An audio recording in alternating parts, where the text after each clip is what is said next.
আসসালামু আলাইকুম। সাদ্দাম সামি সবাইকে শুভেচ্ছা জানাচ্ছি। আশা করি এই করোনা পরিস্থিতিতে সবাই সেফ আছেন, সুস্থ আছেন। আজকে দুটি শব্দ নিয়ে কথা বলবো, যে দুটি শব্দ আমাদের লাইফ থেকে আমরা যদি ঝেড়ে ফেলতে পারি তাহলে আমাদের সাকসেসের পথে আর কোনো বাধা থাকবে না বলে আমি মনে করি। একটি হলো যে সুপেরিয়রিটি, আরেকটা হলো ইনফিরিয়রিটি। আর সুপেরিয়রিটি হলো যে আমাদের মধ্যে আমরা নিজেকে অনেক কিছু মনে করি, চতুর্পাশে আমরা যারা আছে সবার থেকে আমরা নিজেকে অনেক উপরে মনে করি। আমি অনেক কিছু জানি, সে আমার থেকে জানে না, আমি ওর থেকে বেশি জানি, আমার ট্যালেন্ট বেশি, আমি বুঝি বেশি, আমার পাওয়ার বেশি, আমার সব কিছু থেকে নিজেকে একটু উপরে তুলে ধরা, মানে নিজেকে উপরে মনে করা, সেটা হলো যে সুপেরিয়রিটি। আর এটি একটি অহংকার। আর আমরা জানি যে পৃথিবীতে একমাত্র শয়তানি সবার থেকে মেধাবী ছিল, সেখানে একমাত্র অহংকার করার কারণে সে কিন্তু শয়তানে রূপান্তরিত হয়েছে। তো আল্লাহ তাআলা অহংকার নিয়ে আরও বলেছেন যে সূরা নাহলে 23 নং আয়াতে বলেছেন যে তোমরা প্রকাশ্যে এবং গোপনে যা কিছু করো আমি কিন্তু সব কিছু দেখতে পাই। আর আমি কিন্তু অহংকারীকে কখনোই পছন্দ করি না। এবং আল্লাহ তাআলা আবার সূরা লোকমানের 17 এবং 18 নং আয়াতে বলেছেন, তোমরা পৃথিবীতে দাম্ভিকতার সাথে এবং অহংকারের সাথে চলাফেরা করো না, কারণ আমি দাম্ভিকতা এবং অহংকারীকে একবারই পছন্দ করি না। আর তোমরা মধ্যবর্তী স্থান অবলম্বন করো, যেটা মানে সব কিছুতে মধ্যবর্তী স্থান অবলম্বন করো।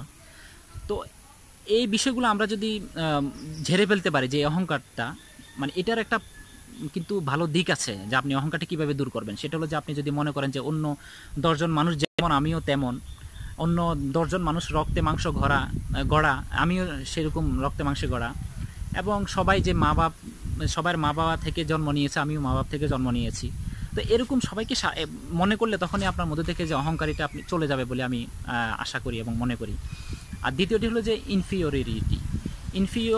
ইনফিরিয়রিটিটা হলো যে নিজেকে হীনমন্যতায় ভোগা, যে আমি কিছু পারি না, আমাকে দিয়ে কি হবে না, আমার তো মেধা নেই, আমার তো অর্থ নেই, আমার তো পেছনে মামা কাকা নেই, বা কেমনি কি করব, আমি যদি করি এটা যদি ভুল হয়ে যায়, মানে নিজেকে সবসময় হীনমন্যতায় ভোগানো, মানে সব কিছুতে না না না আমি পারি না, আমি পারবো না। এই রোগটা যাদের মধ্যে আছে তারাও এটা ঝেড়ে ফেলতে পারেন, কারণ এটা আপনার লাইফের ক্ষেত্রে, আপনার সাকসেসের ক্ষেত্রে অনেক বড় একটি বাধা।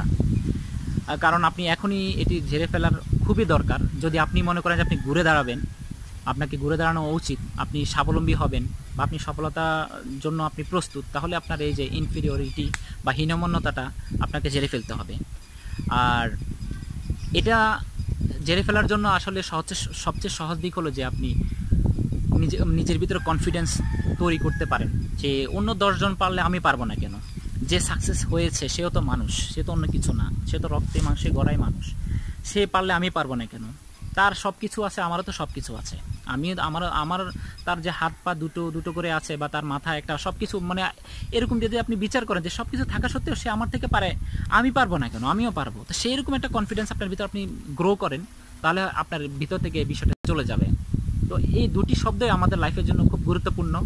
দুটি শব্দই, এই আপনার ব্যাড হ্যাবিট দুইটাই আপনাকে আপনার লাইফ থেকে ঝেড়ে ফেলতে অবশ্যই হবে, না হলে আপনার সাকসেস পথে আপনি এগোতেই পারবেন না।